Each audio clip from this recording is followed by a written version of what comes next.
ಸ್ವಲ್ಪ ಬಾಣಲಿಗೆ ತುಪ್ಪವನ್ನು ಹಾಕಿ ದ್ರಾಕ್ಷಿ ಗೋಡಂಬಿಯನ್ನು ಹುರಿಯುತ್ತಿದ್ದೇನೆ.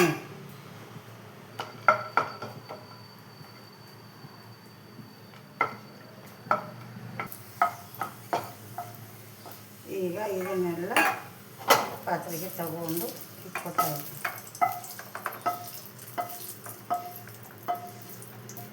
ಸ್ವಲ್ಪ ಸಾಬುದಾನವನ್ನು ಹಾಕಿ ಸ್ವಲ್ಪ ಹುರಿಯುತ್ತಿದ್ದೇನೆ. ಹುರಿದು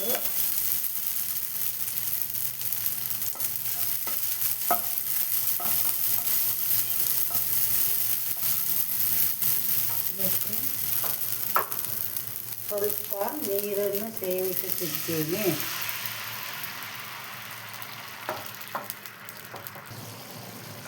ಇದಕ್ಕೆ ಸ್ವಲ್ಪ ಬೆಲ್ಲವನ್ನು ಸೇರಿಸುತ್ತಿದ್ದೇನೆ. ಇದಕ್ಕೆ ಹಾಲನ್ನು ಸೇರಿಸಿದ್ದೇನೆ.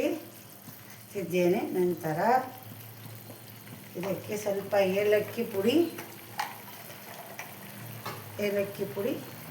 ಮತ್ತು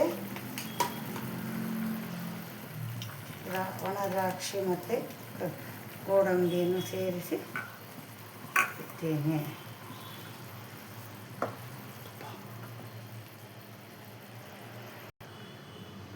ಈಗ ರೆಡಿಯಾಗಿದೆ. ಸ್ವಲ್ಪ ತುಪ್ಪವನ್ನು ಸೇರಿಸುತ್ತಿದ್ದೇನೆ. ಸೇರಿಸಿ ಇದಕ್ಕೆ ಸ್ವಲ್ಪ ತುಪ್ಪ ಸೇರಿಸ್ತಾ ಇದ್ದೀನಿ. ಮಾಡ್ಕೊಳ್ಳಿ, ತಿನ್ಕೊಳ್ಳಿ. ಬಹಳ ರುಚಿಕರವಾದ ಪಾಯಸ.